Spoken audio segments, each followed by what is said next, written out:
let's go ahead and get into the fantasy forecast. Fantasy forecast.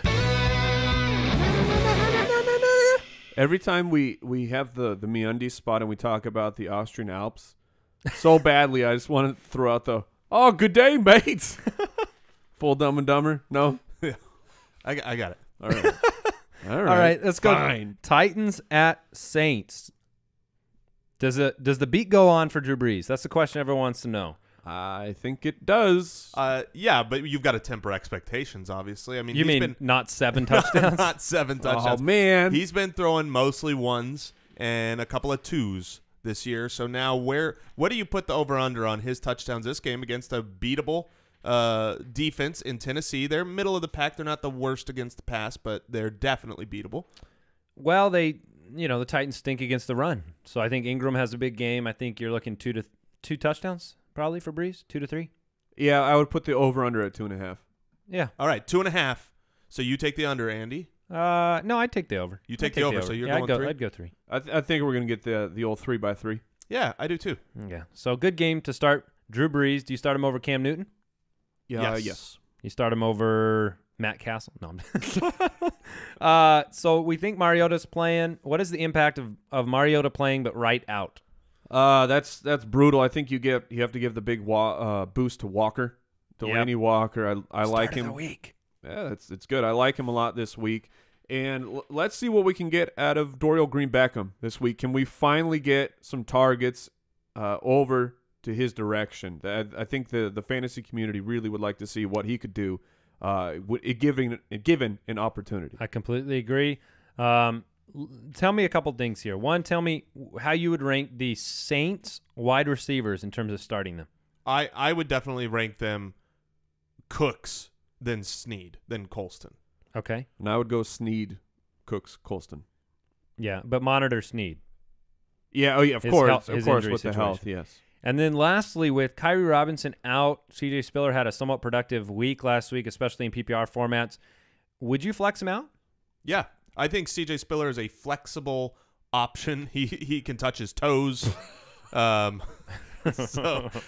he is able to go. Is he more flexible than Chris Thompson? I don't know. Chris Thompson can only get to his ankles, so I was yes. genuinely hearing that question. Yeah, you were. As in, what are his muscles like? I've seen him do yoga. His Warrior 3 is just pitiful. I Oh would my gosh. rather. Yoga, dude. I Yoga is just called. You know what yoga's called for me? Tall guy falling down. That's my best yoga move. Is tall guy, awkward bird falling down. That's all I like it. I would go Spiller over Chris Thompson. Yes. okay. Yes. Yeah. I don't mind Thompson this week. And Ingram, man, I think Ingram is just going to start eating the rest of the season. Though Robinson to snatch away touchdowns, I think they all go to Ingram. And of course, Spiller can get him from distance, but anything up close is Ingram now. Let me recommend something to fantasy players now that the situation's a little more clear in New Orleans. You want C.J. Spiller on your team if you're an Ingram owner. Ingram does have a history with some injury issues. If he's getting a larger workload now, you never know what's going to happen. You're coming into the playoffs, and Spiller would be a guy that could step into that role if he had to, okay? They don't want him to be the between the tackle all the time, but he could do it. And so you kind of want that handcuff if he's available in your league. So that'd be my advice to you. The Saints are favored pretty heavily in this game. So it'll be a good one to see. But in New Orleans, they play well, and I expect a lot of fantasy points from that side of the ball. The Raiders go into Pittsburgh. Well, so how do you guys feel about Mariota, knowing that the Saints are kind of near the bottom of passing defense? He has the chance, I think, to put up a big game, but there's Kendall so Wright many, is crucial. Yeah, there's so many other guys that I think have a higher floor. I would not be shocked if Mariota has a great game, but I don't want to chase after that just because of this defense. Okay. Yeah, no, that's a good point. We didn't speak to him flex wise or stream wise. I mean, Raiders go in to play Pittsburgh. Very high scoring game. Really don't know what to expect, to be honest with you, because Steelers defense on one hand has been very good. They played great last week, even though they lost to Cincinnati. But the Raiders have been flying high, and we had our jointhefoot.com, the Foot Clan mailbag show yesterday. Oh, man. And I think about 8 times we sent in the Carr when the question came up. So do we like Carr? Yes, Yeah. we like Carr. Do you like him more than Big Ben though? No, because of just Pittsburgh's at home, the weapons. We like Big Ben, but he looked slow last week. Yeah, he looked very hobbled and rusty. I mean, some of those throws were just bad, especially the final throw of the game where they could have. I can't remember if it was a tie or take the lead, but he overthrew Brown by a couple yards out of the end zone. I mean, that's not typical Big Ben.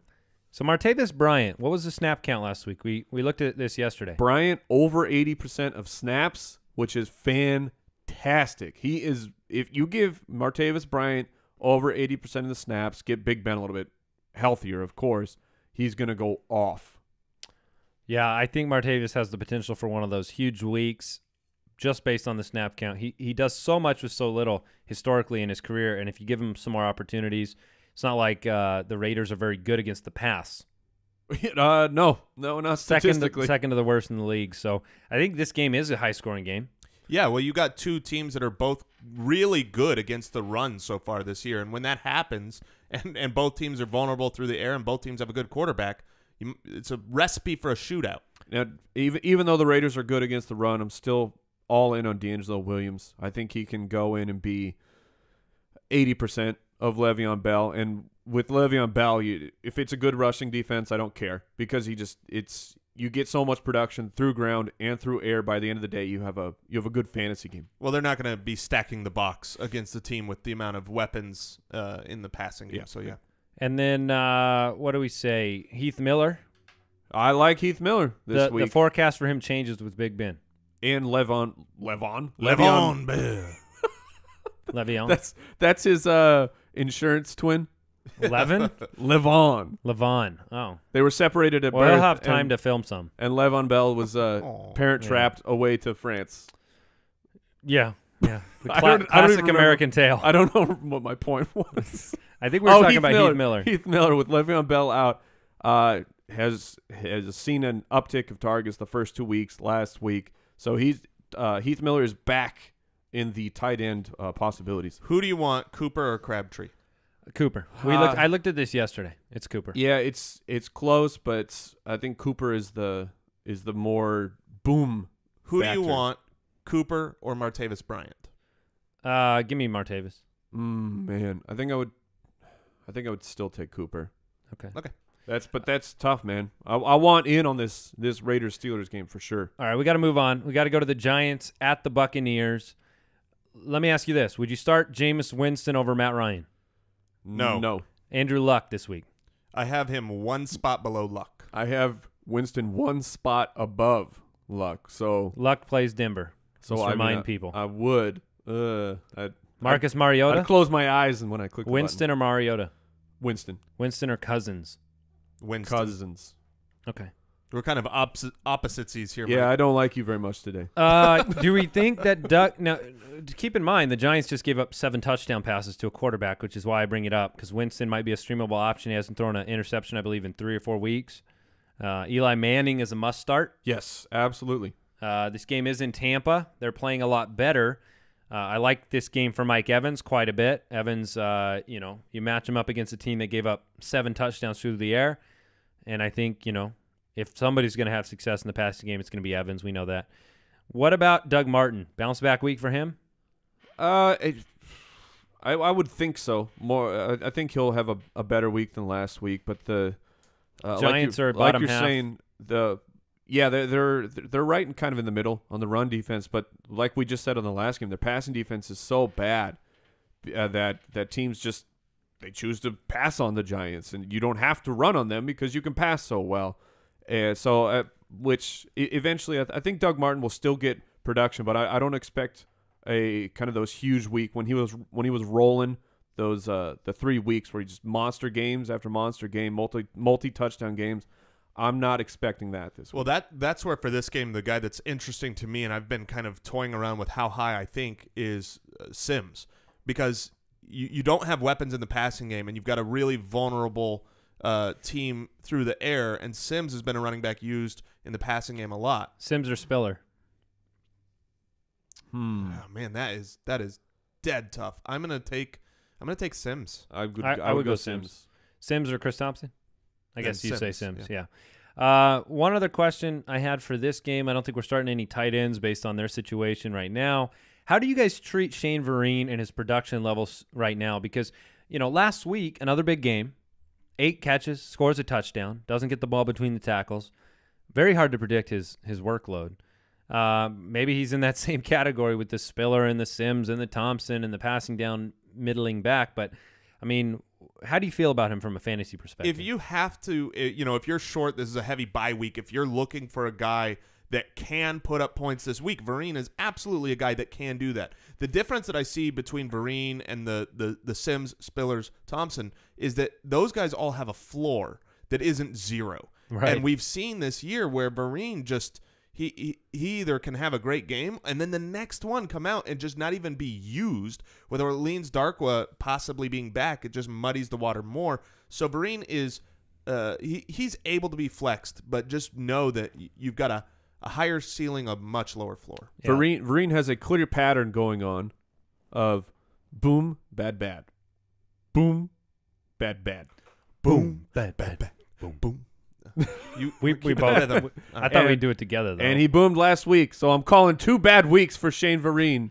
So that's your confidence level. That's how I play roulette. All right, guys. The Falcons head into San Francisco, and Goldilocks Gabbert gets to start. Now, let me say this. I'm surprised. I know it's a home game for San Francisco. I'm surprised the line's only 7. Me too. And I suppose this has to do with the Falcons have not played well. They just lost at home to Tampa. So, what's wrong? What are you looking at me for? Oh, I almost vomited because I thought for I already a second, did my start. I already you did did that. yours? Yeah, that Well- was the St. Louis Minnesota game. Oh, okay, good. I thought you were going to do an almost upset, and I was going to be like, I will, if I had to bet on the game, poop my pants. I would take the 49ers plus 7. No way. Yes, I would. All right. You want to water bet it? Yes. Water bet. I bet you guys are going to go to wheelofwater.com. Ooh. Grab that free app. Yes, nice. yes, with a frog in her throat. Goldilocks Gabbert gets the start. The game's in San Francisco. Yeah. The offense for Atlanta has been struggling. They haven't scored enough points. There's been red zone turnovers. Matt Ryan is not somebody I'm super confident in starting right now. I would start him in this game, but I wouldn't feel great about it because he just hasn't given me any of those. Someone was asking me earlier, they said, I need a lot of points. Eli or Matt Ryan? Yeah, it's definitely Eli. It's Eli. not been Matt Ryan this year. Yeah, it's Eli. Devonta Freeman doesn't need to score to give you a great week as an RB1 anymore. He hasn't scored in 2 weeks straight. He still put up like 18 in our league format, half-point PPR. So we're confident in Freeman. The report out of San Francisco for the running backs is what? A 3-headed monster in San Francisco. And it's hard Can to you call it a that monster. Yeah, I was just gonna say it's like a 3-headed puppy. Right. The 3-headed puppy offense. We got what? Pierre Thomas, Gaskins. Actually, I think a 3-legged Shane Drone. A 3-legged dog is much better. Oh, come on now. well, because you can't run fast if you're a 3-legged I think a 3-legged dog is accurate. Yeah. the arms of an angel. That's all I can think about. Oh, McLaughlin. Yeah. Okay, so we're starting Julio. We don't worry about that. What's the report on Boldin? Is he back? He's still, I believe, being held completely out of practice. I'm not sure if he was limited today, but I think he missed practice yesterday. And Boldin's another one of those tough Eric Decker type guys where, he plays injured. But I think there's a legitimate chance he doesn't play again this week. So do you start Torrey Smith with the new quarterback? Nope. Do you think that Gabbert will see Torrey Smith if he's completely uncovered on the side of the field at the goal line? 50-50 shot? Yeah. That's the only place they're going to get. Blaine Gabbert might have those flowing locks in his face. Does Blaine Gabbert still have his long hair? I don't think so. I sure hope he does. He does not. I don't think he does. Well, that ruins everything, Blaine Gabbert. Maybe you can grow it out. You've gone from bad to worse. It might help his passing. The problem is the Falcons use He's reverse Sam. They use the Yeah, most- he just looks like a normal, upstanding backup quarterback now. Yeah. I like Torrey Smith. I think Torrey Smith gets better with Gabbert than he was with Kaepernick. However, in this matchup against a cover 3, the whole point of Torrey Smith of those long bombs isn't going to happen. So I would steer completely clear. You guys want to know a hot tip, fantasy tip? Yeah. A hot wheel of water tip. Oh, a hot. Don't make a bet about the 49ers keeping a game close before you run through who's playing in the game. Yeah. Because now that I've walked back through who's playing in the game, I don't know who can make a play. Vernon Davis? No, he's gone. He's gone. Anquan Boldin? He's half dead. Carlos Gaskins? Hyde. Okay, yeah, I'm going to lose that bet. It's Pierre Thomas time. All right, this is kind of an interesting one. The Broncos go into Indianapolis. Oh, real quick. If you've got the Atlanta defense on your waivers, get them, play them. Okay, go. Broncos going to Indianapolis. It's kind of interesting because Peyton could break the yards record in this game going back to Indianapolis, which is would be incredible. So give me the highlights fantasy-wise. The Broncos are a defense above all others right now. So do you start anybody from Indianapolis with any type of confidence whatsoever? The only guy I would start would be Gore. Yep, Frank Gore, and that's it. And so we're benching Luck for nearly everybody? Not everybody, but there are a good amount of quarterbacks I'd rather You got to start an Indianapolis wide receiver that's not T.Y. Hilton because he's out, and his name is Moncrief. Okay. I might. What about Fleener? Yeah, Fleener's might be an okay option. Stream the Fleen? I would rather go Allen just for the hope of a touchdown. How about all those owners that spent money on the waiver wire for Vernon Davis this week? Ridiculous. Yeah, good luck. It's going to take some time Okay. for him to really get assimilated. And do we expect some bounce back from Emmanuel Sanders after struggling last week? I would think so. The Colts defense has been pretty rough. So I look for Thomas and Sanders to have big games. Anything else stand out from this game that we need to cover? Not really. This one's pretty cut and dry. Eagles go into Dallas. Dallas is in a tailspin. This is a divisional matchup. It is the much anticipated Bradford Cassel square off. Eagles are coming off of a bye. They've had an extra week to prepare. I've actually I read something about why the offense has gotten better because they're playing both Ertz and Selleck at the same time because teams just knew if Selleck is out, they're going to run. If Ertz is out, they're going to pass. So they've just started throwing them both out. Hey, it works. It's worked. The Philadelphia offense has been better. Yeah, I really like both running back starts in this game. McFadden and Murray, I think, will both have pretty good games. I like Murray a lot more, but McFadden just from a quantity standpoint. Do you agree? Oh, yeah. I love both of them. I think both of them finished top 12. What do we think about Des Bryant, game 2? Yeah, still Matt Cassel. Still Matt Cassel problem? I think he is going to get force-fed a little bit. I put him in the wide receiver 2 range myself. What do you guys think? Yeah, I think low. Sure. I think low end 2 is fine because of the sheer amount of targets and volume, and he can break a tackle. But I'm not expecting anything great, and I start a lot of guys over him. What is your kind of fantasy thoughts on Jason Witten right now? Because it's not been great. Yeah, I think it's Witten and C. Nah, it hey, didn't work. But hey. Wow, I didn't even get it. It was so bad. Yeah, nice. It was almost like a Murray runs through it. Hey, I got a cool meme out of that. That's true. I would wait and see. I'm not too confident starting Witten right now. Would you start Witten or Ertz? The two tight ends in this game? I'd go with Ertz. Yeah, I agree. You think Ertz is going to score a touchdown this year? With the amount of opportunities, it's kind of incredible. Bradford just needs to luck into a good throw, and he'll score one. All right, let's move on to the Bears at the Chargers, our last matchup we want to go over, the Monday night game. Phillip Rivers has been on a tear, regardless of winning or losing. What? No, it's just funny to think he's been so good, even though he's also really sucked it up. 2-6. 2-6 is a team. You watch him last game; he was terrible, and then he gets great fantasy production. That's all we care about. How much of an impact does Keenan Allen going out have on him? Yeah, you got to think it's a pretty decent chunk out of the game plan. However, I'm pretty confident that Stevie Johnson can give you a good bit of what Keenan Allen had been doing. I think he slides into that possession role.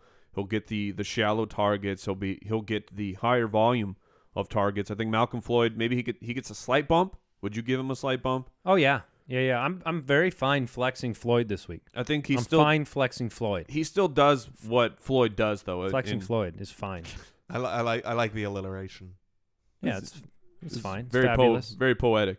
But I like Stevie Johnson a lot this week because I liked Keenan Allen a lot. I was going to like Keenan Allen a lot this week against the Bears. Honestly, this seems like a matchup, one of those where I want the pieces on both sides of the ball because I don't think there's going to be a lot of defense here.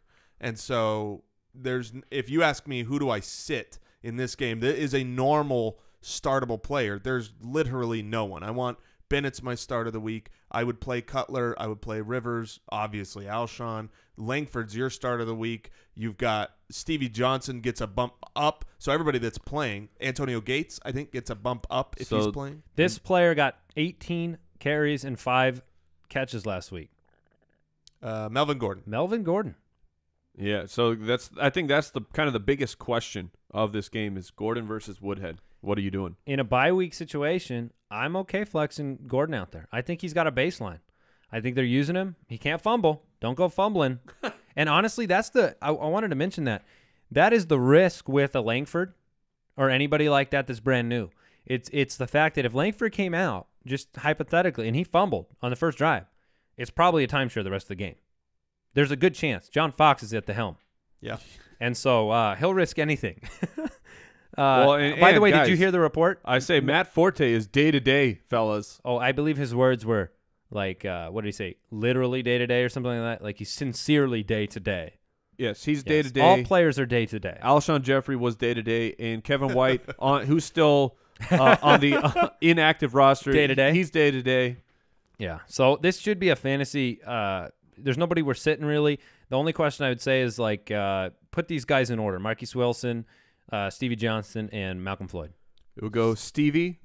Then I'd go Stevie, Floyd, and then I think the other that's what I would do too. The two are close for me, but I'd probably lean Floyd.